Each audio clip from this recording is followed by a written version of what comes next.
आज हम बनाएंगे बहुत ही इजी और quick hot and sour soup. किसी भी देगची में 2 प्याली या हस्ब ज़रूरत पानी ऐड करेंगे। 250 ग्राम चिकन, 1 बड़ा चम्मच काली मिर्च, 1 बड़ा चम्मच नमक, तमाम मज़ा को ऐड करके 10 से 15 मिनट चिकन गल जाने तक पका लेंगे।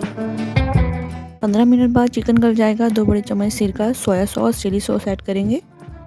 आधी प्याली पानी में 4 से 5 बड़े चम्मच कॉर्नफ्लोर ऐड करेंगे और उसे बहुत अच्छे से मिक्स करेंगे। सूप में चम्मच चलाते हुए थोड़ा थोड़ा कॉर्नफ्लोर ऐड करेंगे।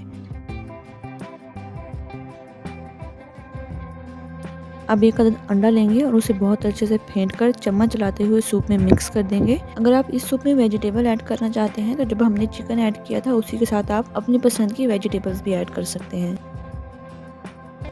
यह बहुत ही परफेक्ट सा हॉट एंड सॉर सूप है, बिल्कुल तैयार। आप इसे घर में बनाकर सबका दिल जीत सकते हैं।